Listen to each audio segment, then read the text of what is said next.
When you need mealtime inspiration, it's worth shopping Kroger, where you'll find over 30,000 mouth-watering choices that excite your inner foodie. And no matter what tasty choice you make, you'll enjoy our everyday low prices, plus extra ways to save, like digital coupons worth over $600 each week. You can also save up to $1 off per gallon at the pump with fuel points. More savings and more inspiring flavors make shopping Kroger worth it every time. Kroger, fresh for everyone. Fuel restrictions apply. These days, everything in ATL costs more. But somehow, Verizon costs less. As low as $50 for a single line when you switch. So while coffee is definitely costing more, Verizon costs less. And dinner in Buckhead for two has gotten pricey. Verizon, less pricey. Inman Park rent, that's not coming down anytime soon. But Verizon, down. Just $50 a line. Limited edition sneakers, through the roof. Verizon prices, through the floor. That designer golden doodle, so much more. A single line on Verizon, a fair bit less. Even a good old tried and true hamburger will cost you more.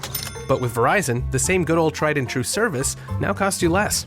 Point is, in a world that is always costing more, you can get more for less right now at an Atlanta Verizon store. $180 BYOD and $360 local promo credits applied over 36 months. For new customers with one line and your own 4G or 5G phone on unlimited welcome plan required. Additional terms apply. Auto pay and paper-free billing required. In times of congestion, unlimited 5G and 4G LTE may be temporarily slower than other traffic. Domestic data roaming at 2G speeds. This episode is brought to you by Indie Insights, our bi-weekly newsletter and love note to independent film. Inside, you'll find tools, tips, and tricks vetted by industry professionals, independent films that will inspire your creativity, filmmaking events where you can rub elbows with filmmakers just like you, and so much more. The best part of it all, it's absolutely free. All you have to do is go to www.bonsai.film/subscribe, and within a few clicks, you'll be part of our newsletter community. Again, that's www.bonsai.film/subscribe to get Indie Insights, a free bi-weekly newsletter from Chris and Nick at Bonsai Creative.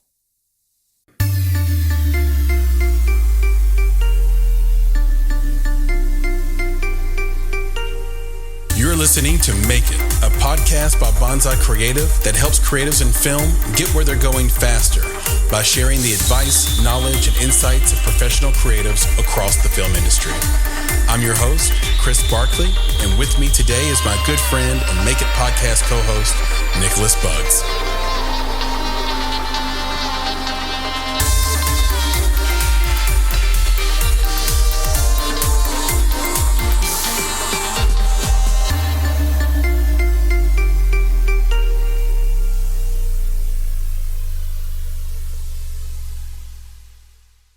Hello, Chris here with another episode of the Make It podcast. And this is an Indie Talk week. And that means I have my good buddy and co-founder with me, Nicholas Buggs.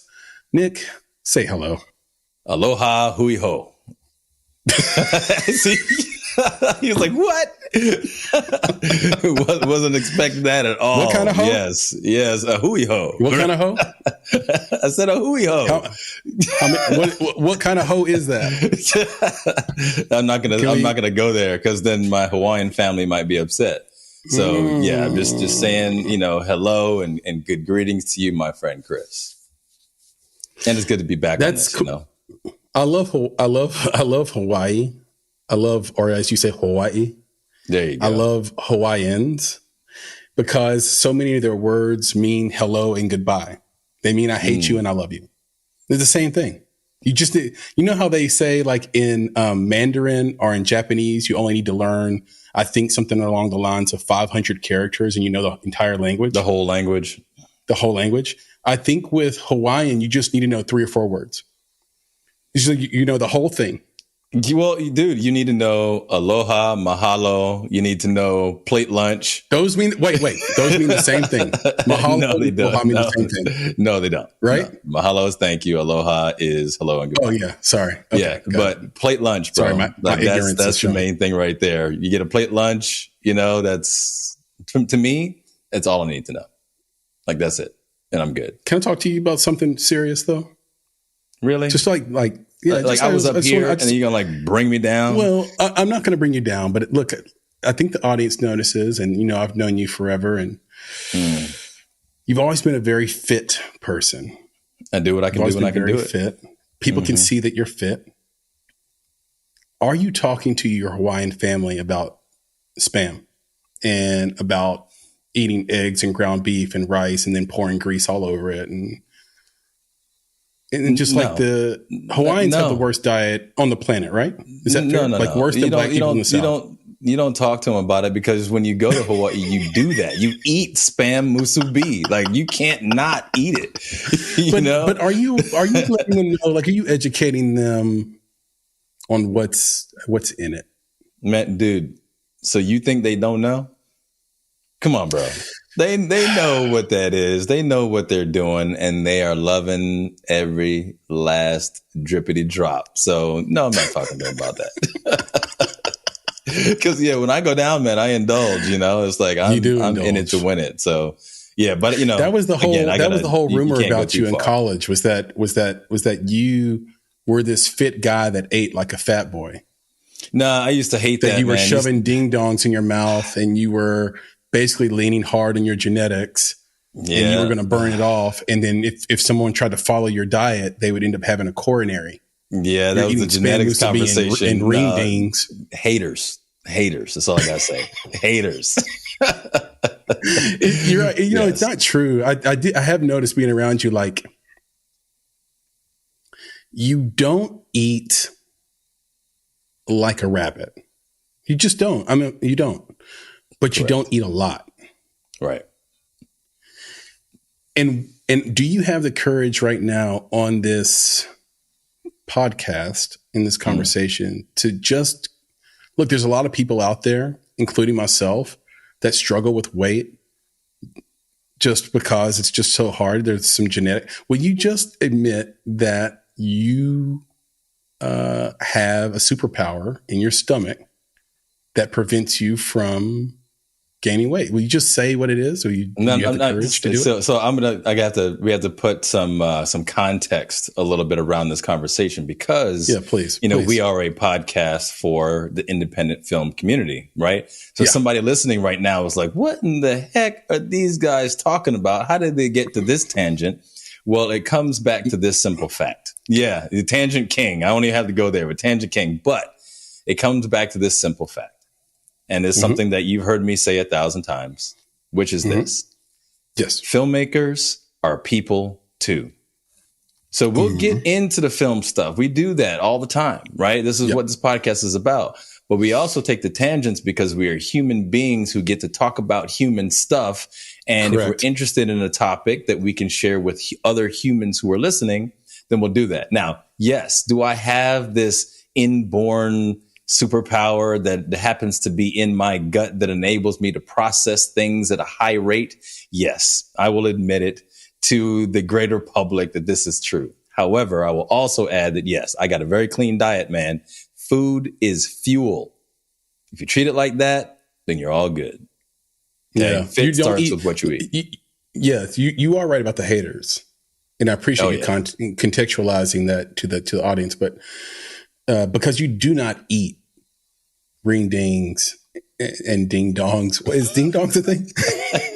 Ding dong's a thing, but I'm not sure about the ring dings. Do you eat that? Oh, no. Okay. So ring dings and bonbons and musubi, you're not eating that. You don't eat like a rabbit, but you don't eat bad. Right. Let's just be clear about that. Let me be clear. Let me be clear. Yeah, you don't. Yeah. So I'm good with that. But you do have. I have the opposite. Like, so if you're Bruce Willis on Unbreakable, I'm saying Samuel L. Jackson. Gotcha. Where like I can't get it out of me. Like I put it in, it pitches a tent. It's like it's staying for a while. It's taking a vacation. You've got a conveyor belt. Yeah. You eat, you go. You eat, you go. That's right. To the bathroom. Keep it clean. And I just look. It's he just had to put it out there like that. So anyway, let's reel it back in. Reel it back in. I'm sure that people are noticing this person creeping on our conversation here, just loitering in. But don't worry, folks. He's here by design. He's the one and only Lance Clark, Dean of the Arts from Huntington University. Lance, welcome to the Make It podcast and to this Indie Talk. Hey, thank you. Thank you very much. That was, I got an education right there. Learned about some Hawaiian dietary stuff, digestive information. It's good stuff. I'm loving this already. This is great. Yeah. And thanks for inviting me on. Thank you for inviting me on. I've been looking forward to this for a long time. That's awesome, man. Yeah, this is great. And do you want to just sort of give people a sense of why we invited you on, maybe what they might know you for, what you're working on now? Yeah, well, first of all, nobody knows me. I'm a nobody in the world of independent filmmaking, but I'm trying to be somebody, you know. And I think that's one of the great things about independent filmmaking is that with today's technology, and if you got enough passion and heart and drive, and maybe more than anything, just tenacity to not quit, you can go out there and do stuff. You can do some pretty cool stuff. So yeah, I'm the Dean of the Arts at Huntington University. I've been teaching there. Are you ready for this? 30 years at Huntington University. Wow. And about 18 years ago, we launched a digital media arts program. And my dream from the very beginning was to do something at a very S-tier level when it came to filmmaking and feature filmmaking. I didn't know how we were going to get there because, you know, most people think college, you know, student films being very less than professional. Yep. And we did start out that way. It was baby steps. And now last year, I just produced our first feature-length SAG film. It was a low-budget film. It was under $750,000, but it was legit. And man, I learned a lot. And I'm loving it. And we're producing our second film. I'm producing our second film right now, along with my film partner, Matt Webb, who also teaches here at Huntington University. And we begin principal photography Monday, coming up this Monday. Ooh. So yeah, that's a little bit about me. I love what I do. I love teaching. Yeah, I love teaching. I love students. I love the mentoring process. I love seeing light bulbs go off in kids' heads when they're like, I mean, I can do this. You can do this. Yeah, you can do this. There's so much to dig into on that. You know, first of all, kudos for staying in the fight. I think the first thing that stands out is there's no reason to quit unless you've just run out of energy for it. You've been doing this 30 years and you just got your first feature film done, and you've got Stephen Baldwin in it. You've got a great cast, and it's a SAG film. Kudos, congratulations. Just 2 months ago, there was a filmmaker and writer who had been, you know, we were close to her, and she'd been on some panels at the couple of festivals with us, and she just basically hung it up. Just quit. She said, you know, if it was going to happen, it would have happened by now. It's good to just admit it, to be pragmatic and just admit that, you know, this isn't for you. You know, the industry is too brutal. I can't deal with it. There's better ways to use my time, make money, whatever.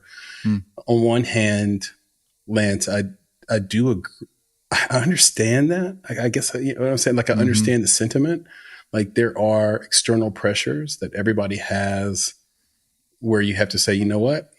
No more delving in this. I need to go work for some tech firm and take advantage of my education or degrees or whatever.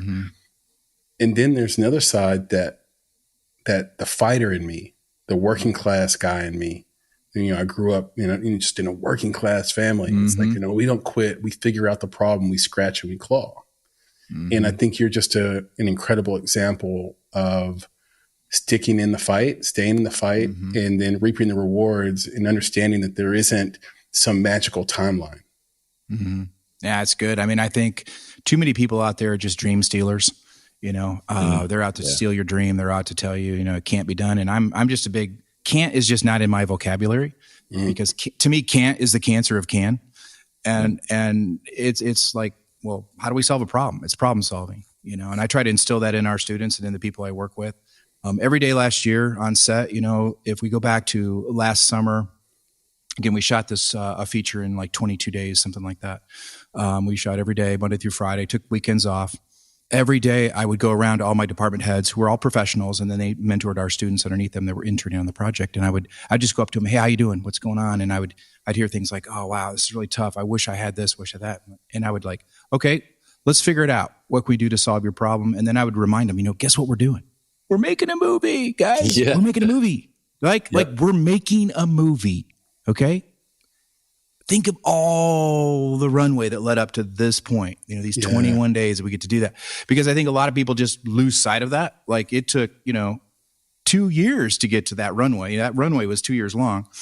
And then we made the movie and it's tough. You guys know it's a grind, right? You're out there 12-hour days, plus then you look at your dailies and then your first one up, last one to go to bed.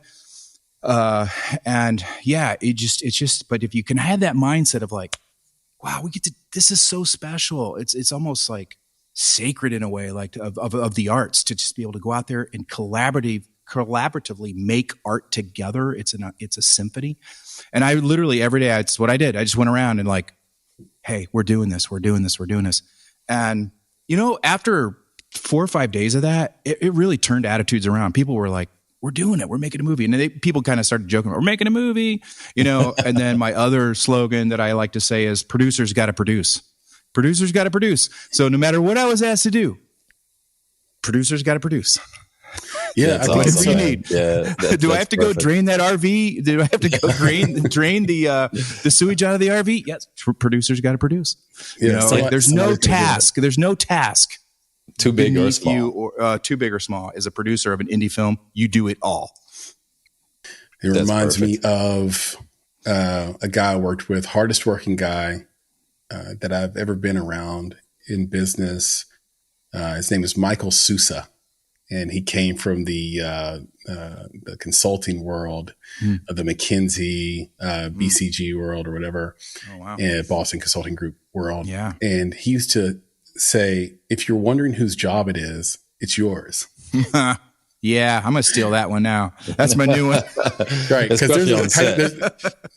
right, Nick. Right, like there's a type of person, Nick, that will be like, "Who was supposed to do this?" Right. And it's like, well, you just go ahead and do it. Yeah, like we'll figure out who to blame later, but right now, you go ahead and do it. Like, and when you said some of the stuff you said earlier, regarding that need to, and the compromises you might make in your path to your dream. I also think about the quote, like, good is the enemy of great, where, yeah, you're right. Like you can quit and have a good life, but maybe easier. And an easier, yeah, might not be good, but you might forego the greatest life you could have had, and it's tough. That's a tough decision to make because, good is the enemy of great, because good feels good. Nothing more addictive than a salary. Like that salary feels good. Yeah, money's a nice thing. Money helps. Yeah. It definitely does. It is fuel. Food is fuel for the body. Money helps fuel life, things that you need to do. And I think if you're doing good work, if your art is good and your stories are good, it's going to get picked up. You're going to get a reward for that. I've seen it. I mean, I didn't start out as a feature-length filmmaker. I probably executively produced 150 10-minute films, over the years. That's crazy. But it all comes around to like, put it out there, just give it your all, and life's going to reward you for that good work. It's true. I mean, there's just good vibes will come back to you. Yeah. Too many dream stealers. It's too bad. I mean, just people they've got to do what they got to do, I guess, and I hope those people come back to it and realize, hey, take a sabbatical and come back to your passion, push into your passion, whatever that happens to be. Yeah. And when you say push into it, I think about, continuous improvement too. Cause I know, Chris, you and I have gotten into the conversation about, so what Lance just said is if you're doing good work, right? If your stories are great, if your work is great, like it'll get picked up, it'll get noticed. But, if we're going to be 100% honest with ourselves and our community, it's not all great. Right. So it might actually just take that extra layer of work or that responsibility as a filmmaker to say, well, if I'm not getting picked up, if I'm not getting the recognition, it's not about quitting, but what do you need to do to now level up? I think that's been a challenge. Be able to take notes, get notes, take feedback. Exactly. And surround yourself with people, be honest with you on it, That's and it. most And people, honesty. most people are. Don't go to your mom. I Don't go to your mom or dad. That's what I was going to say. They're like, you're the best in the world. It's great. That's right. So where do you go, Lance? Like, where would you tell your students to go? Because that's what they're going to do. They're going to go to their family. That's 100%. We try to fest our stuff. We try to get out in festivals. We try to do it in juried peer review, opportunities like Broadcast Educators Association has a peer review. It's the nation's largest like collegial contest in the nation. By the way, we're second in the nation with awards on that. With about 300 film and TV schools in the nation, with little old Huntington University. And there's also, a whole bunch of those. You can kind of call it pay to play, but you pay to get into it, and then you get really good notes back. And if they like, if you meet a standard, you get like, here's a little trophy, here's a gold statue of something, but you get good notes, and they're brutal. I mean, they're most of the feedback I've got on stuff I've submitted to things like that have been pretty honest and pretty brutal. And things like, oh, okay, I thought that was the Mona Lisa, and it's not the Mona Lisa. So I've got to work on, better sound, better mixing, better just, everything. So how do your students react to it when they get those kind of notes? They want it. They want those. They want to be pushed hard. They really do. They don't like any kind of candy coating kind of stuff. I mean, we do probably in the classroom environment. We don't coddle, but we're supportive. We're very much supportive. Like, hey, if you fall down, I'm going to help you get back up. Right. Okay. And that's not always the case in the industry. So one of the things we're doing right now with our capstone program, which is how we're doing our feature films, is through a capstone film program where we invite these professionals. We'd invite you guys in whatever your areas of, maybe producing or directing or whatever areas you want to do. You come in and we give you students as a team. Well, you get really straight up feedback. And we had to have a little come to Jesus meeting a couple of days ago with a couple of students that were in a department that just weren't pulling their weight on week one. And we had a very candid talk about that. And the pro was really polite, but yet saying, I'm not pulling any punches with you guys. You'd have been fired. Like I would have fired you guys if this would have been in, on another shoot. And everybody takes that note well. Yeah. Like they're able to.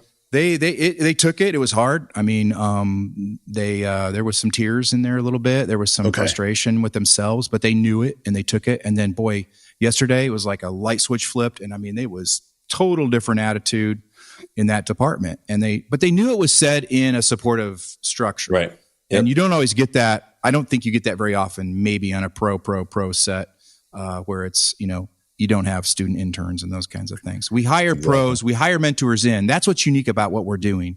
We're doing feature films. We're bringing professionals in that understand it's a pedagogical opportunity, but at the same time, they're making money. They're getting paid. But they know that part of their job is to shepherd and mentor this next generation of storytellers and filmmakers.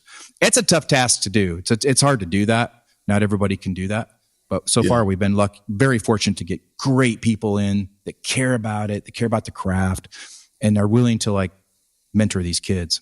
I'll share the bonsai process for note giving and how we got good at giving notes and how we do this probably, or I'd like to do it like twice a year, but we probably could do it more than that. There's just the training, but we'll bring in producer Elise and Jason, who used to read for us, and this table right behind us will take 3 copies of a short film script. I'll give them a red pen and a black pen. Red pen is for grammatical errors. Black pen is for style. And we'll just read it. And we'll just go through together all at the same time, read and mark, and then we switch each other's paper. And then you're like, oh, how did I miss that grammatical error? They got it. I missed it. Let's have a conversation about why you think that's a style error or a problem style wise. And I didn't, or I did and you didn't. And what happens is our whole team ends up being on the same page about what is good, what we think is good, what we think is great, what we think is bad, and why. And you can really trust us to give you a note. And I love that. We're kind of out of that game now, except for the stuff that me and Nick review for production and investment. But still, that if you'd like, I think it's a really cool, fun process. And we always use a short film so we can do it in one sitting versus a feature. I might be looking you guys up this fall. Yeah. We come in and teach that, Nick. Nick, you want to go to Indiana and teach teach the process for that? That's cool. Yeah, but we're also a good balance, Chris. in the way that you and I specifically will review things, because, we were joking earlier. It's like, am I an AI? I can be robotic, I can just take the feelings and throw them out, and just kind of look at something, very strictly. And it's like, it is what it is and it isn't what it isn't.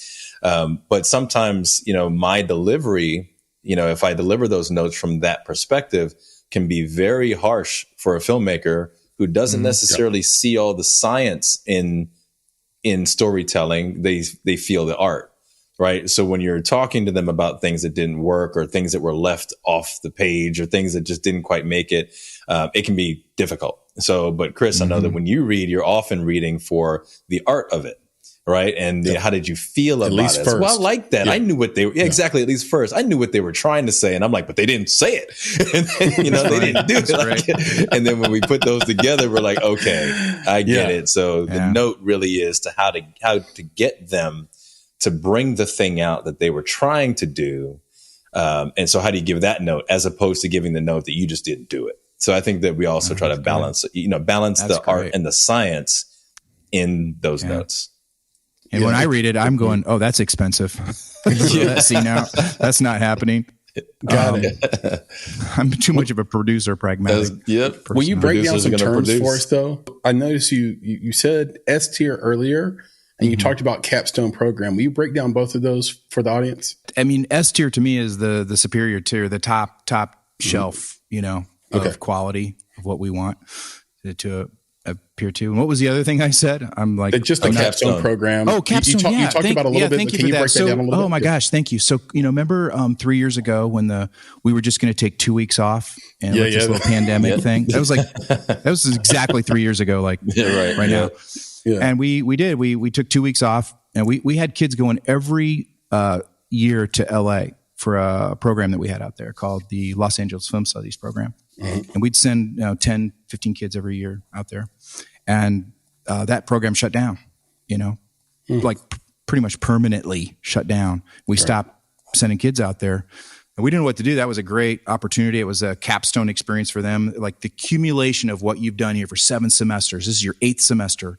Let's do it at a high level. So Matt and I, my film partner here at Huntington University and the director of our capstone program now, we said, hey, why are we maybe let's flip it. With COVID, we don't know what's next. We don't know what variant is out there. I mean, let's flip it. And instead of sending our students to someplace they might get sent home, what if we bring industry professionals to Huntington, Indiana, to Huntington University, and we do a whole semester immersive cool thing, and we called it the capstone program. So it's a part of our curriculum, and you can come in and get into that program, and your 8th semester here, or your last semester of your senior year, you get into this whole 16-week let's make a movie mode, and you get put into a department. You study all the different departments. You get into an apartment. You work with the director. You break down the script. You look at everything that we need to get ready to shoot in May, and then they graduate. And then a week later, they come on board, and we make a feature film. And so that's every other year we're doing that. So the fact that's happening right here in the in Indiana at Huntington University, no one would guess that. That sounds like that's out of USC Film School, and it is S tier, man. See, that's S tier. I love it. You mentioned the 150 student films you EP'd. There is some tropiness to a student film, things that we've come to understand are going to be a telltale sign this is a student film. Name a couple of them. I'd love to hear what you sound. Yeah. Sound. I thought you were talking about thematically. Oh no. Yeah. If you're talking technically, yes, definitely. Poor sound, poor lighting. Thematically, stick every storyline you ever had in one movie. That's the thematic sign. Like you're just throwing the kitchen sink at your film. Or it's about suicide. It's about kidnappings or something like that. Or don't drink and drive. Don't do drugs, but I'm going to show you all the possibilities of what happens with drugs for 8 minutes. It's funny, you have a "Don't Do Drugs" short film, and the whole time you're promoting how awesome bad drugs it is. See how much fun they're not having right now on their drug trip. So we've actually put together a do not use list. It's 20 things that we don't want to see in your films. Okay. That was my question. Lance. So I was going to ask, because I don't think film schools the fact that we keep seeing these films lets me think, or leads me to believe, and I'm sure Nick, you feel the same way, that universities aren't teaching against it. They're just letting these filmmakers make the same tropey mistake over and over again instead of saying, I know this is what you're going to end up doing. Let me save you some time. Take the room sound. Have some unique themes. So anyway, go ahead. Talk to us about that a little bit, about how you guys cut that off. I mean, we really just kind of nip it in the bud early on. They on thematic wise, they have to pitch so Matt and I are like executive producers on the project. So you have to come pitch because we're putting some department money behind it. They got to go out and match it. So if we give them 800, they're going to go out and find another 1,000, for that. But you're using my money, right? You're using the department money. So there's some themes that we just don't align with. We're not going to do anything with, that's racially insensitive. We're not going to do anything that's sexually insensitive. We're not going to do anything that demeans people, that is punishing people, we're not doing, murder, things without consequences, basically. Yep. We're not making Hallmark films. I mean, that's not what we're doing. We're not making goody two-shoe films. We like stories that are, that really push into the human condition. What's real? When I remember early on, and we've gotten our students to the point where they know going in, I better pitch something that is better, than what's out there. But, early on, we were getting some pretty crazy crap, really, really bad stuff, and part of me was like, well, what's this generation dealing with? I mean, is this what's going on in their hearts? What's going on in their minds? Because, and I would sit down with some of the guys. I'm like, well, who do you know that got raped? Do you know anybody that's been raped? I mean, was your sister raped? And I would ask him honestly, no, I don't know anybody that was violently raped. I don't know anybody who was violently raped. Well, then why do you have a rape scene in your film? And you're making it bad. It's bad, right? Right. But you don't know do you realize the steps you'd have to go to even talk about how to approach shooting something like that? Yeah. You're 18. Right. I'm 50. I would be really careful about even trying to write a scene like that and direct a scene like that. And try to pull it off. And pull it off. Like that is they just don't think like that, And so we're not trying to do candy coated stuff, but most of the college students are going through issues of what I'm going to do with my life when I grow up and those kinds of things. So, okay, you can push into that, but maybe tell more stories that are not your age, 18 to 24, because most film festival judges are not 18 to 24. They're adults and they've had adult issues and they're going through adult things. So think beyond that. Let's don't cast all your college friends to be in your movies, so everybody is the same age all the time. And let's don't do one more coffee shop, film that all takes place in a coffee shop. Nothing wrong with that location. It's just everywhere all the time because their friends work at a coffee shop. Right. They got it for free. Yeah, that's why. They got it for free. So let's be different. And so our stories stand out. We did a film called, last year, it was a senior film called Clown West. Okay. It's a Western film set in the 1800s inside a real barn that the lead character is a clown. He comes into the tavern as a clown. He's got a clown face, but he's not funny. He's just the clown.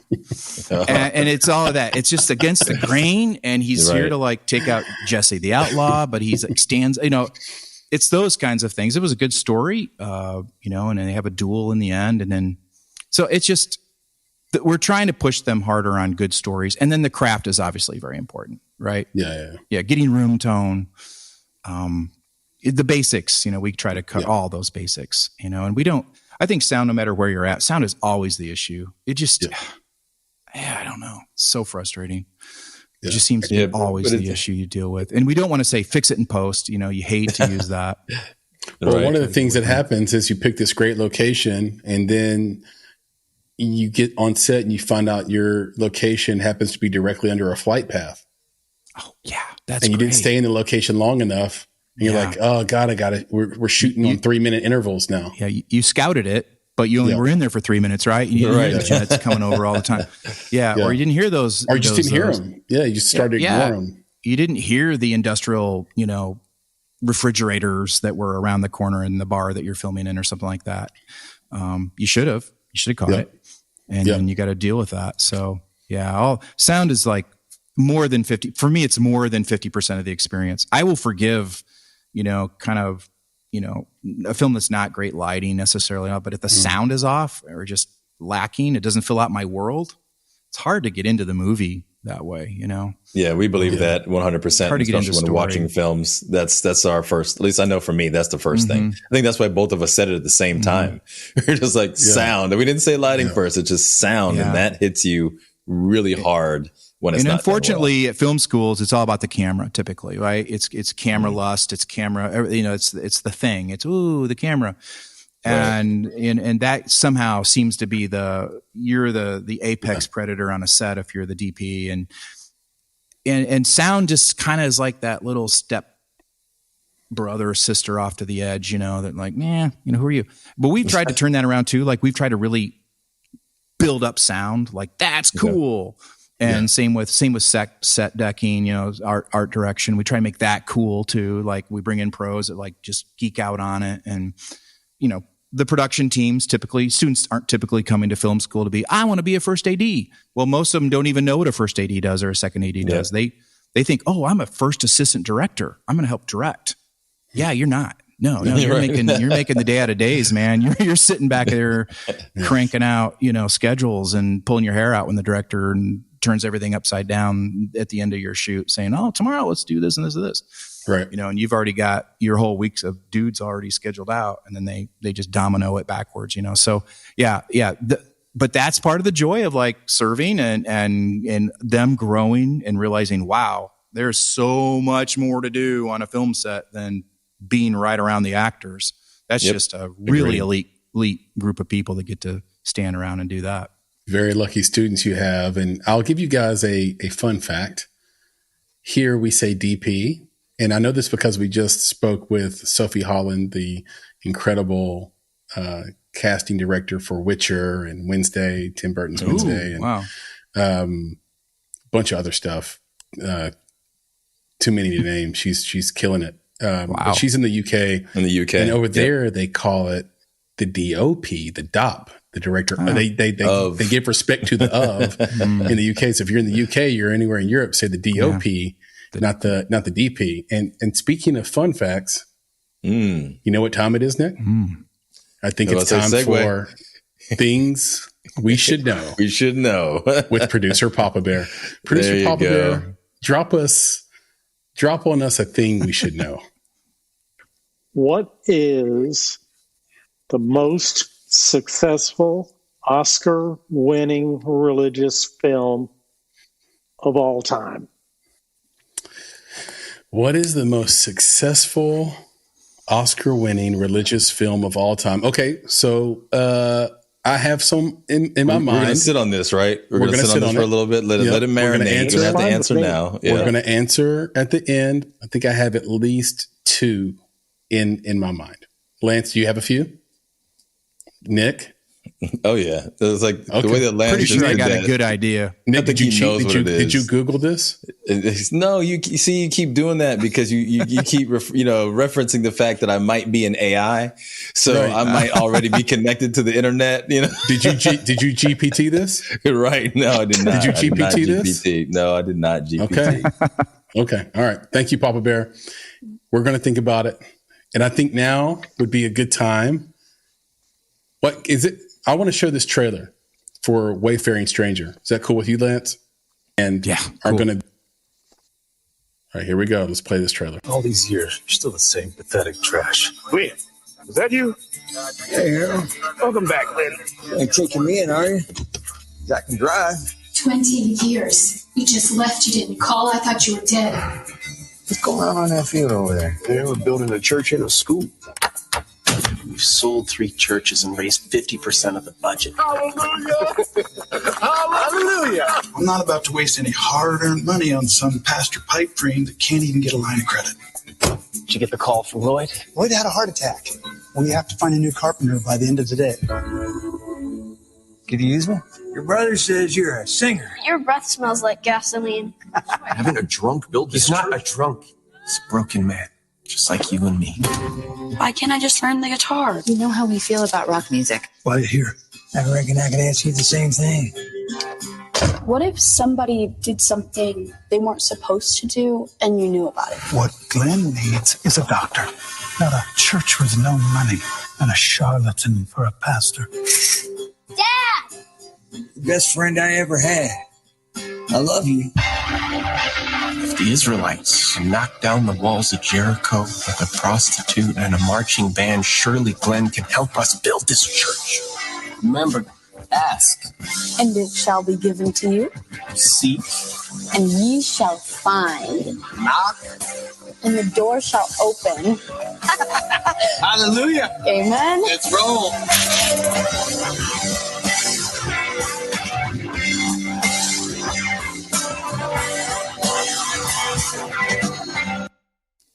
Very cool. Very, very I want to cool. see that movie. I want to see that movie. You know, that was a trailer right there, man. That was great, like man. Congratulations. Congratulations. Thanks. That's incredible. So tell us, let's, use this as a segue. What's the plan with this film? What's your distribution plan? How did you get Stephen Baldwin? All that good stuff. Oh, that's a lot to unpack right there, Chris. Yeah, man. We do have a plan.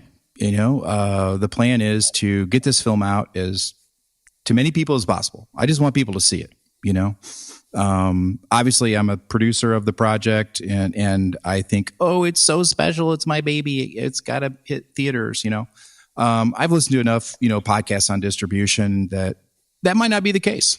It might not hit theatrical release, but I will tell you this, it's got a heart to this story. This story's got a real heart to it. And it's got a special look to it. I don't know if I sent you guys the screener to it or not, but I'll send it to you.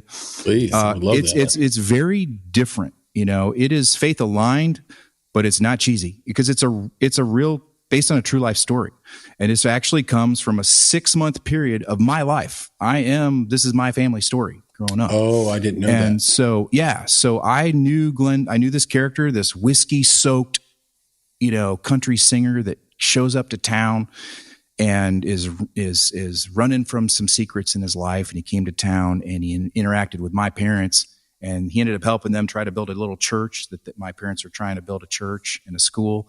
And he ended up helping them, and they ended up helping him and finding his way. And he didn't feel good enough to go to church. He didn't feel good enough to think he was good enough to even know God and all. Not, and that's not such a lie. but you're saying mentally. Mentally, he didn't think he was a good person, and get in line, buddy. Nobody's good enough. Exactly. We're all so flawed people, man. We all got so much, stuff that we're carrying around. And I think that's a lie that's put out there that you got to be a good person. No, there's nothing about being good. It's just about grace and being, feeling that forgiveness for who maybe you've done some wrong things, and there's grace and all that. And let's restore. It's about restoring the lost soul. So that theme's in there, but it's definitely got a tender mercies vibe to it. Places in the heart. It feels like that. I mean, and I think this film could have legs. I think it's some of Stephen Baldwin's best acting. He's been in a lot of films, about 130 films. Yeah, obviously, he was in Untouchables and so forth. But he's, I think there's a Suspects. That's right. It was Usual Suspects, not the Untouchables. Thank you for that. No worries. I'm going to fail on that trivia question. I know now. He was great. He was great in that. He is, and and he's a good actor. Really, he really is a good actor. And he showed up. He was all in. This guy is all in.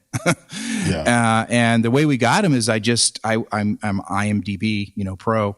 And we just called his agent. We just read, hello, we're making a film and we've got no money. But I think Stephen would like the story. And his agent was like, well, okay, yeah, send us a story. And it just perfectly fit into we got him for a week. So we got him to come for a week. He did a promotional deal with us. And I was able to get sponsorship. So I was able to go out and talk to some folks and say, hey, could you help sponsor a Stephen Baldwin and Bethany Lind, who she's on the Ozarks. And both those were kind of our two kind of names, that we had. The rest of the actors are fantastic. I mean, literally, they're great. They're just awesome. And he was all in. He brought 100 pounds of clothes, shoes, ties, suits, everything. I mean, the guy was so crazy, like all in. But here's the deal, and this is something most people don't know about. is there's a scene in the trailer where he's very choked up and teary-eyed. Yep. And that's a very emotional scene in the movie. And I don't know, spoiler alert, but there's a sad point in the film. And that day, I got a call from Steven, and he said, "Hey, I think my mom's going to die today." And I'm like, wow. "Whoa, hold on, I'm coming over to your trailer." So I busted in to where he was at, and I sat in his trailer with him, and I said, "Tell me what's going on." He goes, I think she's going to die today. And he goes, "My sister's going to call anytime." And I'm like, and I knew that what I was about to say would just shipwreck the film, guys, okay? Because I knew I had him on contract for 1 week. We've got 21 days to make this film. All my pros are in. This was day 4 of 5 days, and we had 2 days of critical filming with him. And I said, "You get on the next plane, and you go home, and you be with your mom, and you be with your family right now." And he looked at me, and he goes, "Lance, I'm meant to be on this film. I think God was calling me to be on this film. We're making this movie, and I'm not going to go home." And I made my peace with my mom already, and he was all in. So that scene was literally like 90 minutes after he got the phone call that his mom passed away. And he walked on set, and we didn't tell any of the extras, because there was a room full of extras and stuff like that. We didn't tell any of the crew. Limited people knew about it. And he pulled that. It is an amazing scene that he pulled off there. So, and he was all in. Now, he won't return my phone calls now, but back then it was like, he's just a busy guy, but I want him to see it. I sent him the screen. I'm like, "Steven, please watch, man. This is like, dude, you're rocking this role, like in the scene." And so I think he'll get excited about it once he finally gets his sense. He was supposed to look at it this weekend. And this might be a little bit inside baseball. Feel free to decline answering if you care to. But did he agree to do promo for the film? Yeah, so we did. That's nothing new. That's a part of the business that happens. Mm-hmm. We were able to bring him in on a very decent SAG rate, and it was better than most, but it was great. It wasn't like probably the highest amount that's out there. Right. But we also were able to negotiate. Okay, he was able to negotiate a promotional agreement where when he was on set, we did an interview with him for a 3-camera multi-cam interview with our students. He spoke to our students. He did a lot of teaching with them on the edges and stuff like that. He answered questions we had a media day, and he answered some questions and stuff. So it was that kind of stuff, Okay. I don't have a junket for him to go around and go on any, talk shows or anything like that, And I honestly don't know if Wayfaring Stranger is that kind of a movie that would even attract that kind of attention. But there was a film that came out a couple months ago, Jesus Revolution. I don't know if you guys heard about that or not. I've heard of Jesus, yes. It was, Irwin Brothers, this is their latest film. Lionsgate, distributed it. It's made almost $70 million. I think they shot it for 12 or something like that. Yeah. It's everybody's pumped. Everybody's pumped about it. Unbelievable. I watched it, and I'm like, oh my gosh. The first 10 minutes, there's a guy, it's set in the early 70s, and there's a kid on a yellow Schwinn bicycle, and there's a baptism scene in the first 10 minutes. I'm like, that's my movie, man. You just stole the first 10 minutes of my film. We have a baptism and a kid on a yellow bike riding to it. Wow. Like, okay. But anyway, but the reason that movie's so important, Lance, is because it proves once and for all, it's the hardcore smackdown to anyone who's sort of naysaying that film genre has a lane. It has a massive profitable lane now that people are going to start to invest in heavily because the investors are now, and the larger investors and banks even are starting to realize something that the folks that have been 2 feet in on this genre have known for the last 2 decades, which is that when you make a faith-based film, your audience is baked in. Yeah. You don't have to go find it. It's there. Yeah. They will watch your movie just because it's faith-based. The same way that a lot of horror movies, genre audiences will watch it just because it's a horror film. They want to support the genre. And if they like the story, it's even better. They'll go see it again. Maybe they'll take their friends to it. And I think exactly we resonate with the Jesus Revolution because that's also based on a true story. Right. Yeah. So I think there's something, I like the true story aspect because it takes the cheesiness out of the faith-based, there's a lot of faith-based films out there where Some of them are bad, frankly. They're just bad. They're bad. And I think that's been, just like horror films, right? Horror has, just low quality, and you can tell, but it's like the audience are like, okay, it's a horror film, right? And I think that's the way faith-based audiences have been like, well, at least it's a faith-based film and I got to support it, right? Well, we didn't want to make that kind of a movie. We didn't want to make a movie that's like, okay, you got to see it just because it's a faith-based film. We wanted to make it because we wanted to make, you don't even honestly, you guys, when you watch it, you won't even go, oh, this is a Christian film. It's life. It's real. It's dealing with addiction. It's dealing with issues of depression. It deals with, the politics of churches and real people arguing over what color carpet to put in the building and that kind of stuff. I mean, those are real issues that go on in faith communities. And we don't sprinkle pixie dust all over everything, and not everything wraps up in a nice little bow. It's like, it's real. Although it's inspirational, though. It's definitely inspirational. The story is inspirational. And so out of that, I think people will walk out going, man, that felt different. What are you going to do for marketing and branding? We are seeking distribution. And so I've sent out the screener to a lot of folks that I would like to go with. And I'm talking the top 5 or anything like that, but I'm reaching out to, I think, companies that will like it, and I actually had a distributor last week call me and say, hey, you haven't signed a deal yet, right? And I'm nice. Like, no. So good. Cause we give us till June 1st. And I'm like, okay, who am I to argue with? This is my first feature, I'm not like arguing with that. And, and there's ways you can 4-wall, you can do all, and I'm like, I don't have time to do that. I don't have time to go in and 4-wall this all over the place. And we are tethered. The university is tethered to a denomination of about 300 churches. And that was a thought, like, well, let's go to all the churches and do. I mean, I'm not opposed to that. Not a terrible idea. Not horrible, right. I mean, if we can do some more fundraising that way, and we can, get some love out of that. And I was just today talking to an independently owned theater just up the road here. It's beautiful. It's circa, Art Deco 1920s theater in Wabash, Indiana, called the Eagle Theater. And it's just, guys, it's gorgeous. They just renovated an $18 million renovation. You feel like you're walking into an opera house palace, right? It's one of those just beautiful. And they're like, yeah, sure. We'd love to partner with you. We'd love to have you do a Wabash premiere and come in and we'll pack it out, probably get 500 people. At our premiere 3 weeks ago, we sold out 700 people at our premiere.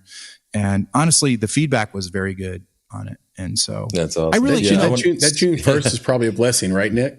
Yeah, it is. It gives them some room to actually think as well, about. And we're not expecting any summer release. Like, I'm not going up against blockbusters. I don't want to go up against, Guardians or anything like that. We're just saying that your first deal is probably not going to be your best deal. Man. Exactly. Yeah. So I don't see it. This is new to me. This is where I could learn from you guys. I need to listen to all your podcasts because I'm sure you talk about distribution 100%. Quite a bit. Mm-hmm. And I'm not opposed to just exploring other options. I mean, I used to kind of think, if it ends up on YouTube or Tubi or Freebie or all those other I'm not opposed to how, if that ends up down there on the waterfall at some point, that's fine. Obviously, as a producer, and I think most producers want some kind of theatrical release because we're in love with the movies. That's how we saw movies. We went to a theater. We experienced it in a theater where it's almost, again, like a sacred space. You go in, it's quiet. Everybody is partaking of the visual medium. My first movie was Raiders of the Lost Ark, and I sat there. I was in 7th grade, and I snuck into the movie theater because I grew up in a home where I wasn't allowed to go to movies, and now I'm making them. Yay! Right, but and I wasn't allowed to go to movies. I wasn't allowed to play, poker or anything like that. And I snuck in, I'm sitting there, and I remember that scene where the big ball rolls down. Harrison Ford does the thing with the gold in the bag, and he's doing swaps it out. He swaps it, and it's just that literally, that's the first movie I saw in a theater. And I'm just speechless. I'm just mesmerized by that first 10 minutes, the whole movie. And I walked out of there and I just said to myself and to my God, Lord, I don't know what I just experienced. I want to be part of that. I want to be part of this. I'm going to be part of this. I don't know how. And I know it's probably wrong for me to want to be part of this, but it's not wrong. It's art. It's beautiful. Right. Raiders of the Lost Ark. What an incredible story. That's right. Storytelling, personal, or self-expression. And I just wanted to bring it back to one of the things you said earlier that I really liked. So I wanted to mention it. And it was the fact that you said faith aligned. I think that's key. Mm-hmm. And I think that's something that is even a big selling point, because I think back to what Chris said about the faith-based films, you can say that to someone and immediately they can get turned off. It's a turn off. Because you're even proselytizing. You're proselytizing at that point. Right. Or even the horror films. If you say independent horror, people automatically think that it's a bad film. For me. Yeah. Right. Right. Exactly. But if you were to say independent thriller, that changes things just a little bit. Mm-hmm. And so my point in that is just saying that it's just sometimes how you use those words to describe what it is you've created, it makes a world of difference. So I love that. I mean, that faith aligned to me lets me know that it isn't the thing you're going to hit me in the face with. I'm going to see your story. Right. I'm going to see your art. And there will be this element of alignment. And that's the real part. Like most people you speak to are faith aligned. Right. Well, it doesn't matter what kind of faith, whether it's a God-based faith or not. Most people are, but they're not faith-based. Not everything that they say or do is pushing their faith on you. Like you said, proselytizing. So I think I just wanted to mention, I love that. Faith aligned. In our faith aligned films, we're not afraid to push into doubt. Yep. We're not afraid to push into doubt. Why do bad things happen to good people? Yep. They do. Yeah. You're right. We live in a fallen world. This world is painful. This world is full of suffering. And there's also hope. There's also joy. There's also forgiveness. There's also room to grow in who we are in the human condition. And we want to tell stories about that, Patterns, our next film is dealing with that issue too. I was just going to ask you. I don't know if you want to transition into that. Yeah, well done. Tell us about Patterns. I guess to summarize with distribution, we're seeking it. If anybody would like to partner with us, we're looking to seek distribution out there. And I'm open to creative conversations. Well, we want to see the screener, and I will definitely send it to you. Maybe we can help with that. I would love that. And Patterns, yeah. And I know it. See, I'm learning all about that. I don't have an electronic press kit. All that. I mean, I had a guy who purchases films or gets deals done for other. I'm learning this whole world, right? I produce 150 student films. I never had to deal with what's a one pager. I don't know what that is. I'm learning all this stuff, all this new lingo, all this new jargon in the last 6 months about electronic press kits, one pagers, EPKs, AP, all that kind of stuff. So I'm a quick read though. I love that kind of stuff and I love to learn, but Patterns is the same thing. It's faith aligned. It's a story about a family that comes together to support their father who has just lost his wife and he has dementia. And the siblings are coming from all over the country back home again. And they're all the family of origin stuff from their growing up years. They have to deal with it. They have to face it. Maybe they've run away from that and they've come back home and, and what do they say at holidays? Don't talk about religion and politics, right?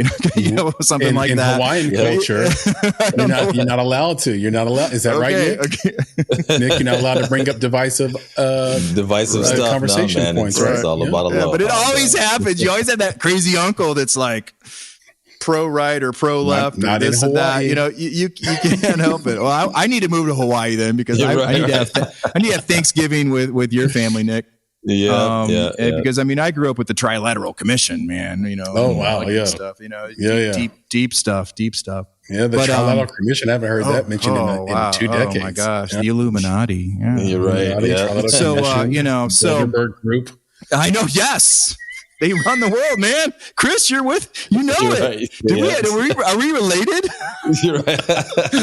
Probably. Hey, no, don't start. They can see the tanning happening already. You can go deep on that.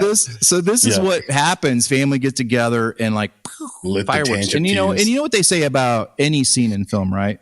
Nothing's more boring than two people agreeing with each other, right? And you can't have that. Yep. So out of that, it's a page turner, and it's all about dealing with that. But it's a really great story of loving on their dad, learning to forgive each other, and how to move on as a family, and picking up the pieces. So it's a good one. We've casted, I think, smartly, and that's probably not a good grammar way of calling it, but we've casted wisely. We've got, Piercy Dalton. She's been in a film called The Open House. Mark Forget from Ford versus Ferrari. Great movie. Kiana Sanchez, I'll be there. Peyton Edwards, Weekenders. Thomas Mahard, he's actually British. We needed an older gentleman to be British, and he was in Gran Torino. So, I mean, we've casted these SAG Great actors movie. or SAG, they call it SAG qualified actors. Yeah. Because SAG just pulled a fast one on everybody. Did you know that this year? They changed the budgets for ultra and ultra low. Yeah. Yes, they did. Yeah. So we were counting on the fact that, if we brought on a SAG union actor, we would pay them the SAG rates, but our non-SAG actors, we wouldn't have to do. We could still be the low budget. And they're like, no, well, let's look at who they are. Oh, no, they're SAG qualified. So if they're SAG qualified, then we had to pay the extra, 40% on them. Hey, I raised the money. It's okay. Producers got to produce, guys. That's what we do. Yep, Producers got to produce. So. And you got to pay attention to when things and how things change. So that's perfect. Yeah. Get it. I'm excited. So what's the timeline on this, man? You said you're starting on Monday, right? So we're starting. We've been prepping all week. The crew is in, cast is in, prepping all week. Tomorrow will be our last prep day. Tomorrow, and according to the timeline of this podcast, in my world, tomorrow's Friday.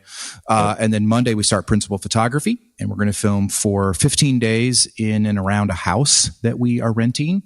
And we're able to just take total control over it and the property, and which is great. And then the last 3 days, so it's an 18-day shoot, 85 pages in 18 days. 85 pages. Okay. Tight. Mm-hmm. Are you the one writing these, Lance? Did you write? No, I did not write it. Okay. Matt wrote Wayfaring Stranger, and we co-produced that. And then I'm just producing this film too. And then we had a writer who is a non union writer. She would like to be, I'm sure, but she wrote this. Is alumni. Rachel Hart is her name, and it's actually based on her grandparents. Her grandpa was British, and I think he had dementia, and so she draws out of those, and true stories. What do you think about the writer's strike? Yeah, we're into it. Non-union writers. Are we into it like 2 weeks now? Almost 10 days, something like that. Yeah. And I was in Burbank the week before because I was just out of the for the studio. people listening, and not to cut you off, that we're recording this on May the 11th. So right. Anyway. So I was there the week before, and it was the buzz and definitely in LA at the time, because I was on the set of America's Got Talent. One of my former students he does all the behind the scenes, videography work on that. So I was on set, and they were all talking about, is it going to, well, guess what? It doesn't affect reality TV, because they don't have, they're technically not scripts, even though they're all scripted. But it was definitely concerning because, he plays both sides. He'll go shoot, he freelances all over the place, and it's definitely a thing. And I do think that I'm not a screenwriter, but I have great respect for that craft. And I think things have changed since 2008. Look at all the vast array of distribution outlets and ways that, stories are being disseminated and regurgitated over and over and over again. And on platforms that I don't think writers have been able to, monetize to a certain point. I don't know all the ins and outs of what the strike is about. But I do. Unsurprisingly, one of them, Lance, is the big one is AI.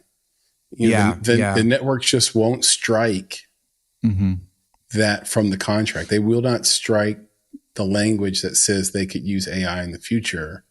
Oh, they can or they cannot. The writers can. The guild wants a certain AI language, and the networks want certain AI language. Yeah, and so well,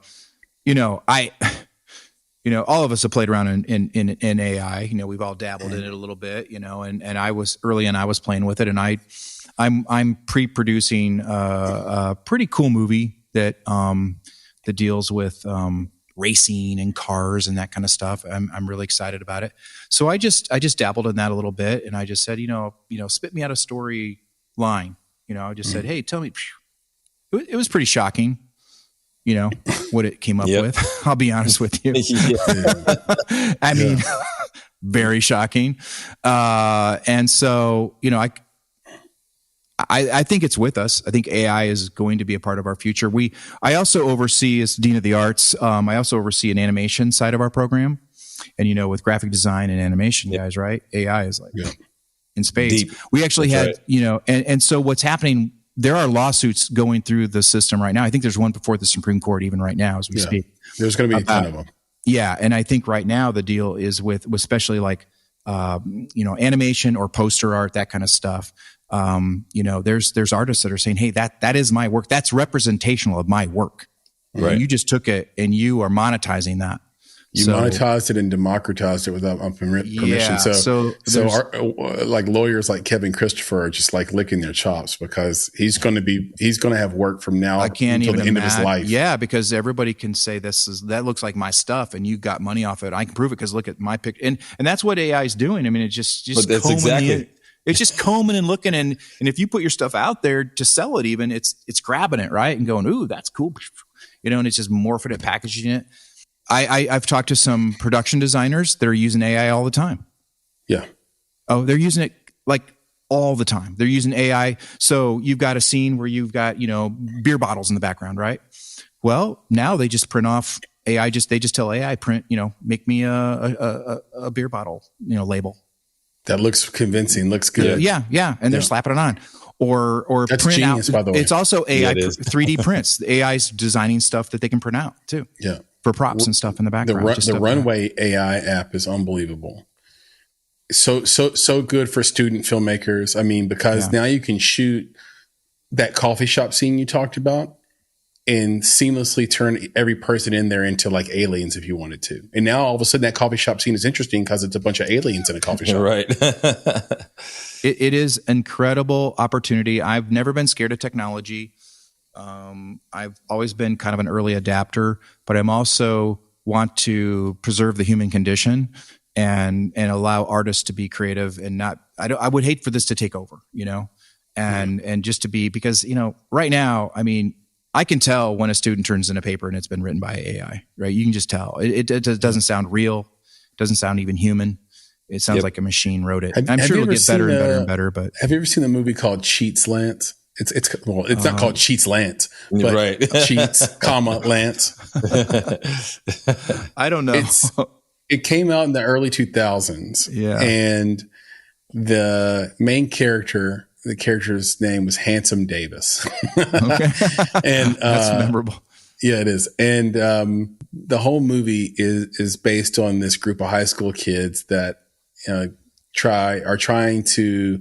basically have to cheat on these tests in order to get into college, the college they want to get into. I kind of remember something about this. And it's a comedy. It's funny. But one of the things that comes out in that movie is that the reason kids always get caught cheating is because of their ego. Mm-hmm. So they'll cheat to get a 100, but they haven't made a 100 on anything all semester long. Exactly. Right. So the teacher knows right away, oh, you cheated. You're the dumbest kid in my class. Yeah. And the question is, you got to get an 80 when you cheat. Yeah. Right.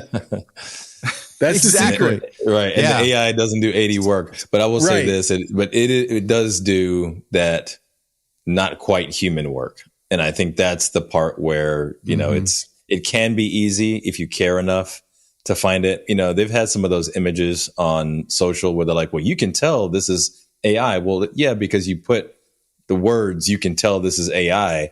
But if you're quickly looking at something, you're looking at something at a glance, or you're looking at something in a scroll, you might not see all of those elements. And that's what the AI is going to be doing, is going to be kind of proliferating because people aren't looking at things with the level of scrutiny that, any of us might. It's like watching a movie. If you're in the industry, you're looking at things a little bit differently than you are if you're not in it. Right. So I think that's the thing, is that it can produce things that we would be like, that's obviously AI. Whereas the general consumer would be like, that was awesome. That was perfect. We're like, no, right. Don't take over. Right. But it's, I think, like you said, Chris, they're dealing with that with the strike right now, in addition to the other things, which is being able to monetize their work. Their work, exactly, and get paid a little bit more based on just the way money has changed. And, I think people view Hollywood writers as these very wealthy people And first of all, there's only like 1,200 to 1,300 working writers that are getting paid. So being one of those is kind of like hitting the lottery. But of those 1,300, they're not all like millionaires and rich. I mean, they have to get, they have to monetize their work and continually monetize it on the level of inflation and the cost of living. But to your point, both of you actually, these lawsuits that come out might slow down the progress of AI and make the strike a little bit, easier to negotiate down the line. But it will be with us, to your point, Lance, in our culture going forward. And I think, speaking of culture, that'd be a good time to bring in our culture check. Oh, is that time, man? I think so. Is that time? Yes. It's that time for a culture check. Let's hit it, man. Because, we talked about this. Like, we got to do the culture check this week because of, I guess you could call it a great op-ed, right, that you provided in our newsletter, which if you're not subscribing to it, you should. bonsai.film/subscribe. But yeah, Chris, you knocked it out of the park with this one. And I think it's a great opportunity to talk about it. So of course, I'll turn the mic to you, man, to just lay that out for us. Well, thank you for that. And it's apropos to what we're talking about just a moment ago, which is this strike. And look, you were mentioning, Lance, that, hey, they work on reality TV. That's not scripted. They don't have to worry about it. Or, hey, I've got this young lady, Rachel Hart, who wrote this movie. She's non-union, even though she wants to be union. Well, if you're paying attention to the strike and the strike rules and some of the people on the ground, they've made it very clear. If you plan on being in the union in the future and you're not, do not submit things for hire. Do not submit works to be produced. And if you have things out there, pull them back. They're really drawing the line in the sand and saying, you're with us as a writer, regardless of what you're writing, whether you're union or not, or you're against us. And I understand how powerful it is when, you can stand up together as a group, the power you have against the power that be. Like, if you can just join together and make sure you're all unified. But in the commentary that I wrote in the newsletter, I'd noticed on Twitter, I'm on Twitter as sort of my primary social media outlet, I suppose. But I noticed that there was this scab, which is, that's first of all, just that name, right? But that's not a WGA thing. That's a union thing. It's been around forever. So this scab named Brian Thomas Neal, who was basically vehemently against the strike. And I thought the way he was against it was poorly worded. I thought the way he decided to voice his opinion was harsh and at times gross and at times inaccurate in terms of his opinion and how things work.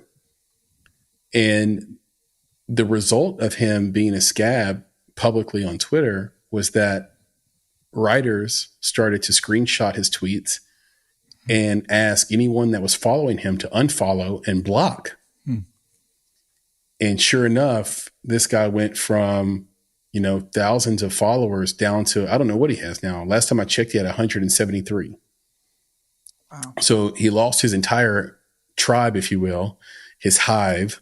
And some of these people that I was reading the replies, some of the writers were like, he'll never work in this town. I've got his name down. He's blacklisted. Like, literally, those were the words. Like, I'm not being hyperbolic. They're just like, he's blacklisted. He's blackballed. His career's over, basically. Producer Elise has 177 followers right now. So here's the thing. The solidarity, I totally get the vibe behind it, but I don't think we should be ruining someone's career because they have a different opinion than us. I think that's bad for our culture. I think it makes people from the outside of our industry a little bit sick to their stomach, a little nauseous at that, if they were to see that. had he been a little bit more articulate in his objection to the strike, then he might actually warrant sympathy. But it's the fact that he didn't use good words and didn't use good logic in his argument that it's kind of like he can be a sacrificial lamb. And I think sometimes we forget, like, okay, even speech we don't like, even speech we disagree with, even speech that's not articulately sort of put together, still should be speech that is protected from someone losing their entire career, someone losing their entire following, someone never again able to work in their chance at being a union member in the future if they have even Nathan Bedford Forrest decided, renounced racism before he died. like we allow people to pivot over time, right? He might be ignorant now, but he might not be ignorant in 3 years from now about sort of the benefits of the union and why the solidarity is important. And so I just think it was a really bad look for the culture. We didn't need to bully this person. Look, I gave you this example earlier, Nick. It's not as if the networks were in a room with the negotiated contract ready to go, something that was going to make the writers and the union really happy. And then they saw Brian Thomas Neal's tweets and were like, oh, wait a second, rip it up. Yep. Right. We got a guy over here that'll write with us. He'll use the AIs. Let's go. He'll write every show that comes out on every streamer. Let's go. Like, right. No, his voice wasn't that strong. Right. Someone disagreeing with us or the general consensus opinion of the union is not going to have a material impact on the negotiation. Now, if, let's say, a John August or a Craig Mazin, or let's say Aaron Sorkin scabbed, okay, now we have news. Now it's a Alan Ball scabbed. Okay, now we have some serious news. Now we have some things to talk about if I'm a network or I'm a streamer or I'm a studio. But random writer trying to make it on the internet, we need to squash him down so we feel like we're empowered. I hate it. Yeah, man. Yeah, we've traded the idea of freedom of speech with cancel culture. And, there's a lot of, it's like there's the guilty until proven innocent that's also happening. But it's like, I don't know, in my mind, I've been thinking about it like guilty before you have a conversation. Yeah. Right. Like we don't want to talk about these things. We don't want to engage the people in a dialogue. We just want to immediately cancel them out because they are either the opposite or they, like you said, they just disagree. And yeah, I think it's poisonous to the culture, especially to me, especially to the arts culture. Like you can't do that to artists, it's like, especially because, where you and I, when we talked about this before, it's like, I don't know anything about this guy, but he could have kids. He could have a family. He could have a mortgage. He could have a dog. You know what I'm saying? Like, yeah, he needs to work as a human being, right? Like, what are you guys doing to this person? Right. And that should not be okay. And so I think it goes beyond just the tweets and the followers, right, Chris? That's what you're saying. It's like, you're ruining this person's career because of an opinion, not even because of an action. Like you said, it's probably not impacting this at all. So for so many people to attack this person in that way, we don't know how many people are going to listen to this conversation, but I would hope that those who do, and if you are one of the folks who have done this to this person, you just take a second and look in the mirror. Look at yourself in the mirror and realize that you did this to another human. You did this to another artist. You did this to a fellow in your community. Again, they might not 100% agree with you, but they probably came up with you. They probably went through the same struggles that you did, and they, again, potentially may have a family. So just take a look at yourself and make a change. I had to throw that one in there for you, Chris. Well, yeah. What do you think, Lance? I'm with you. I mean, I'm not a part of that guild, but I do respect respect the opportunity we have to learn more to listen to each other rather than just throw up, slogans or banter. And social media is just, in many ways it can be like in the old days, you'd go to a truck, if you were traveling across country and you'd end up at a truck stop and you go to the bathroom and there'd just be stuff written all over the walls of the bathrooms and all that. Now, yeah, that's kind of what social media is kind of turned into. It's just thrown up there, and it can be very hurtful, and I think it could be very harmful as well. So I like your message there. If we're going to say it, let's be able to say it and back it up with what we believe, but be able to have a good argument about it, but be able to listen to the other side instead of just like throwing bombs at each other. Everybody in art has been bullied at some point, and that's why you do the art. So why do we want to turn around and be the bully? Why do we want to turn around and be the bully? And here's the deal: we don't have to ruin his career.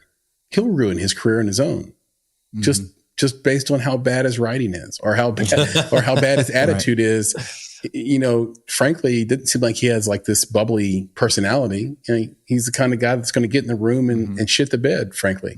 Right? Like he'll get his opportunity and then he'll ruin his own opportunity. You don't even have to do it for him. Yeah. In the famous words of Jay-Z, he did it to themselves. He did it to themselves. Exactly. Yeah. I was going. What's the actual quote? Nick? I was going to kill a couple of rappers, but they did it to themselves. Yeah. The figurative kill, the hip hop. He was going to do a diss track. He's like, no, they did it to themselves. I didn't have to say anything. They just let out a bad album. So that's my attitude. I take the Jay-Z attitude, the Sean Carter attitude, which is like, I don't have to say anything about this guy. He's going to do it to himself. So that at the very least, like you said, Nick, look in the mirror and take that point of view. Yep. Okay. Let's get down to this trivia question. There it is. Gotta bring it back. Can you come back and repeat the question one more time, and then we're going to give our best answers. What is the most successful Oscar-winning religious film? Okay, the number one of all time.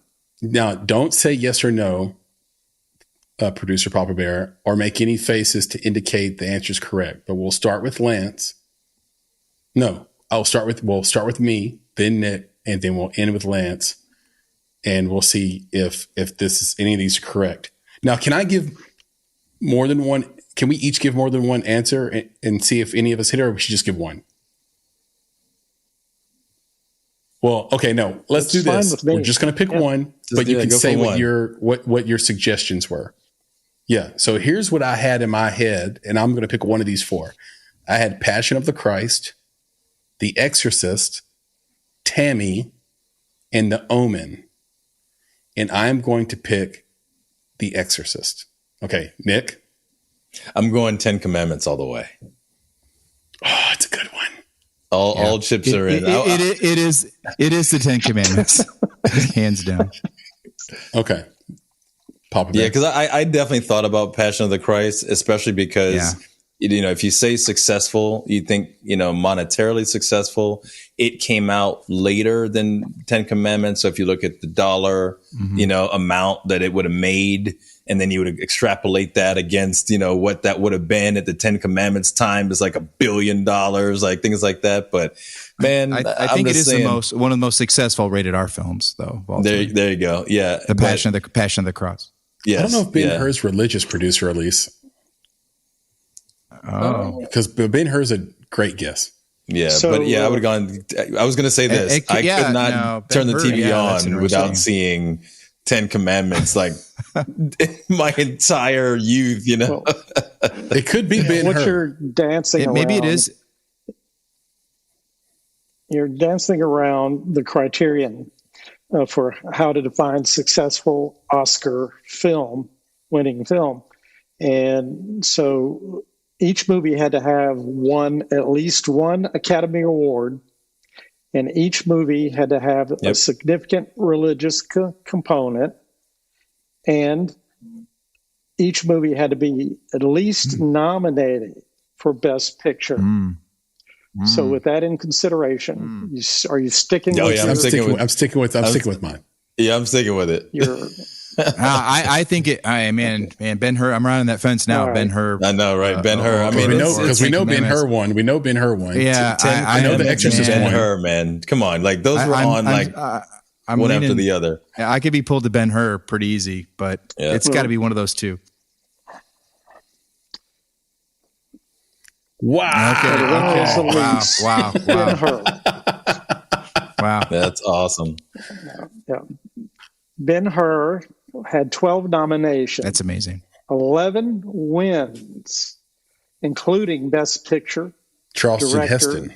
and Actor. Charlton Heston. What did I say? What did I say? Charleston. That's a city. Yeah. Charleston. Yeah. You said South that's great. Carolina. That's really that's very interesting. Yeah. Very successful film.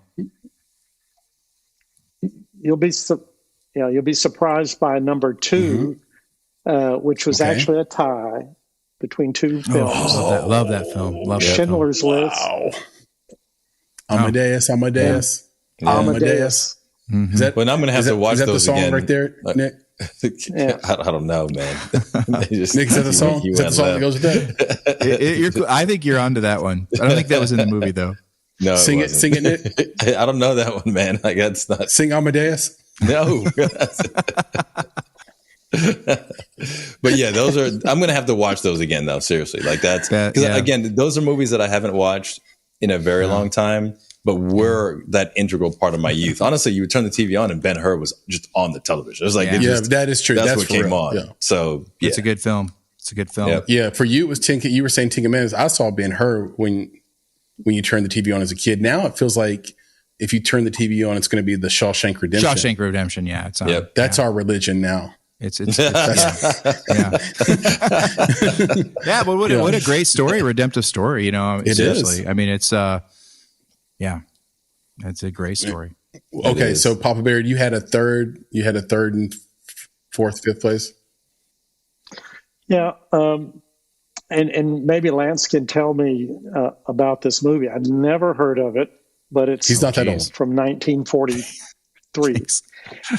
Got 12 nominations and 4 wins. The song. I've heard of it. I've heard of it. Ever heard of that? It's not one I've. Yeah. Yeah. And then that's not religious. The Sound of Music. No. Mm-hmm. Okay. Yeah. They considered it on this. Okay. Sergeant York. Sergeant York had 2 remember, wins. he said it has to have a strong religious element. And The Exorcist finally came in. Yeah.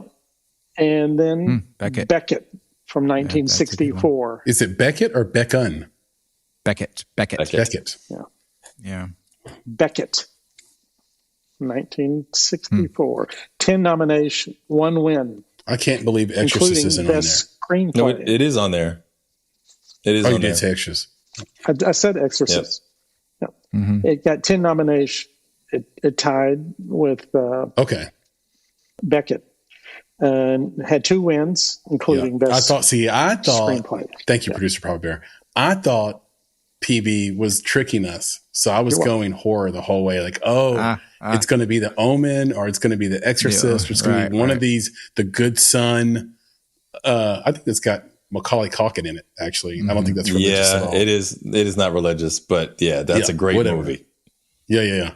That movie was crazy because he was just coming off those Home Alone films. Right. And then all of a sudden, he did an Exorcist head twist on us. Exactly. Yes, Lance. Yes. Like, what is happening here?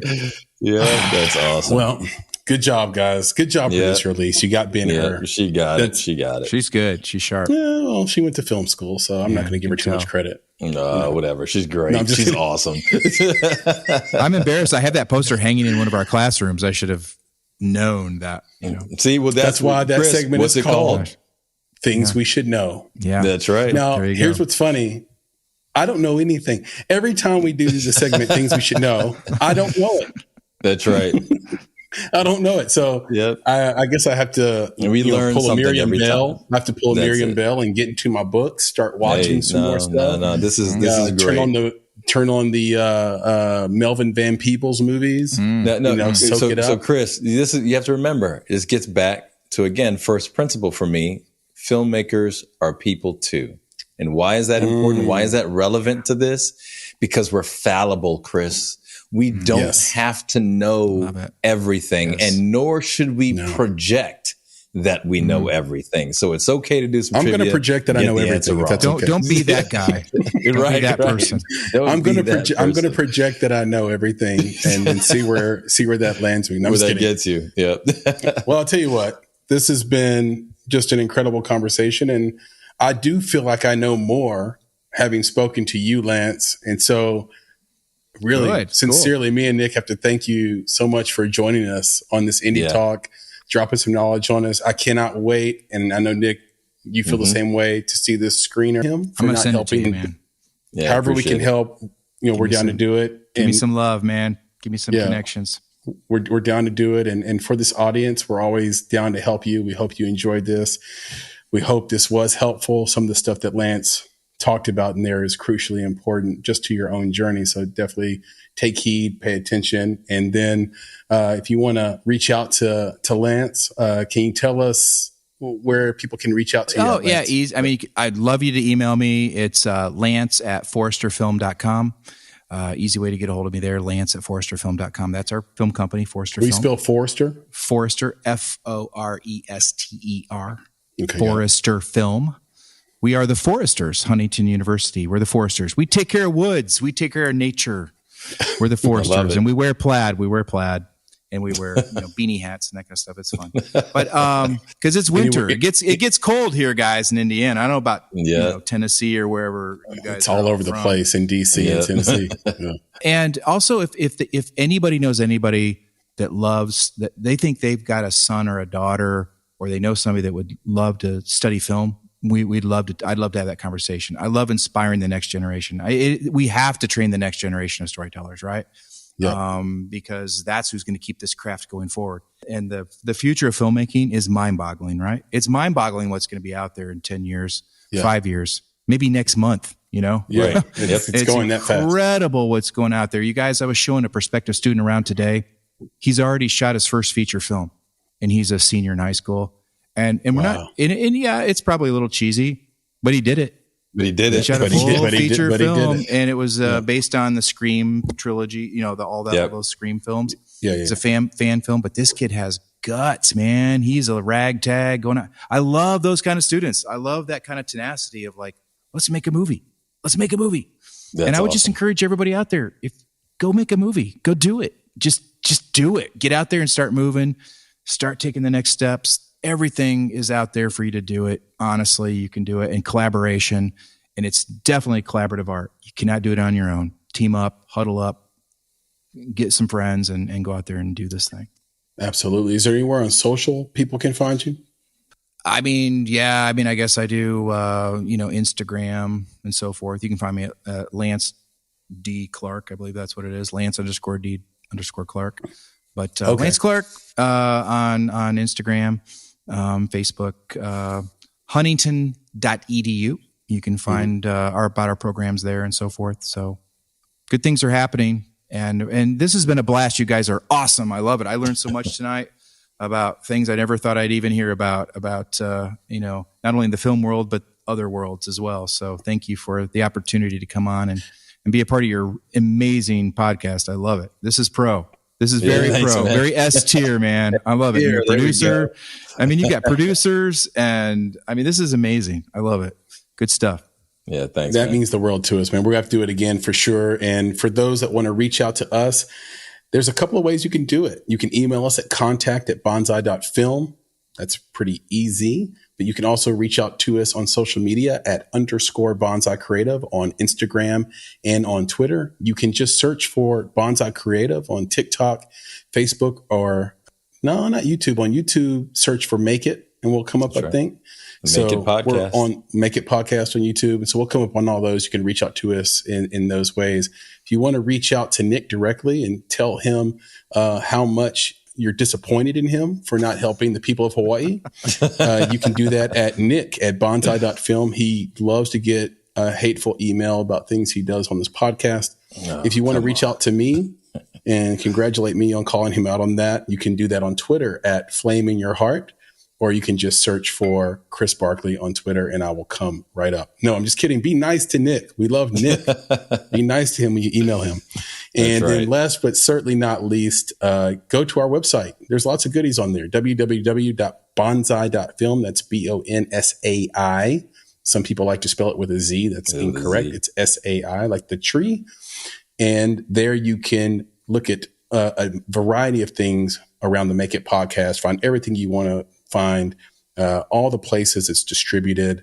And you can certainly subscribe to the before mentioned newsletter at bonsai.film/subscribe. You can also find places where you can donate to our Patreon. Hey, it costs a little something to make a podcast. It's more than just time. We try our very best. We try to be S tier, and S tier is hard. And so we need all the support. Donations start at just $5. What are we doing, folks? This is like less than a chai with a shot of espresso in it.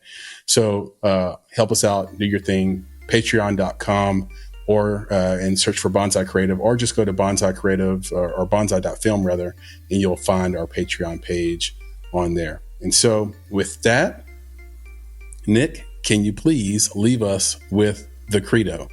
Of course, to all of our friends, our family, our fellow filmmakers out there, be better, be creative, be engaged. And thank you for listening. Lance, Nick, talk to you soon. Yes, sir. We'll do it again. Thanks, Lance. We appreciate you, man. See you guys. Great show. Thanks. Peace. You've been listening to the Make It podcast. For more information about this episode, please visit our website at www.bonsai.film.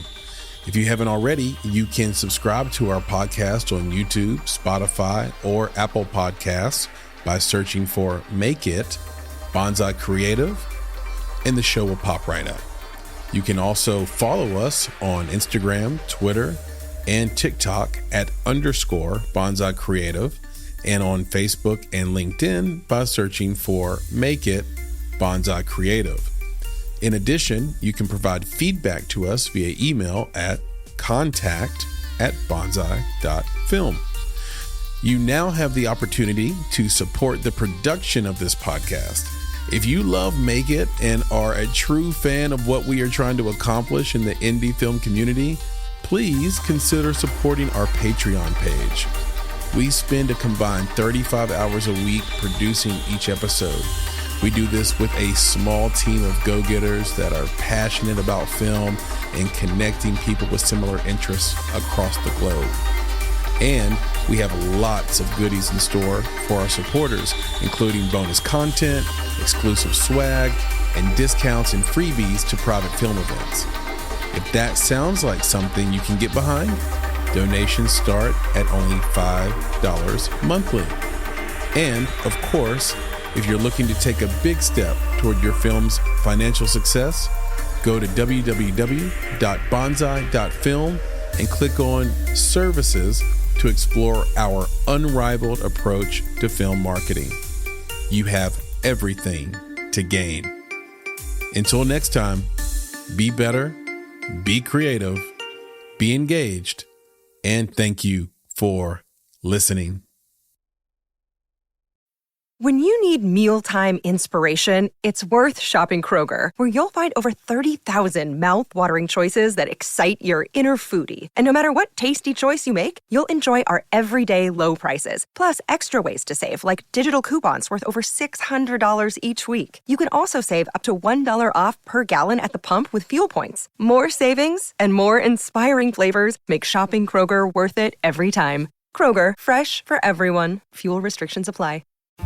These days, everything in ATL costs more. But somehow, Verizon costs less, as low as $50 for a single line when you switch. So while coffee is definitely costing more, Verizon costs less. And dinner in Buckhead for two has gotten pricey. Verizon, less pricey. Inman Park rent, that's not coming down anytime soon. But Verizon, down. Just $50 a line. Limited edition sneakers, through the roof. Verizon prices, through the floor. That designer golden doodle, so much more. A single line on Verizon, a fair bit less. Even a good old tried and true hamburger will cost you more. But with Verizon, the same good old tried and true service now costs you less. Point is, in a world that is always costing more, you can get more for less right now at an Atlanta Verizon store. $180 BYOD and $360 local promo credits applied over 36 months. For new customers with one line and your own 4G or 5G phone on unlimited welcome plan required. Additional terms apply. Auto pay and paper-free billing required. In times of congestion, unlimited 5G and 4G LTE may be temporarily slower than other traffic. Domestic data roaming at 2G speeds.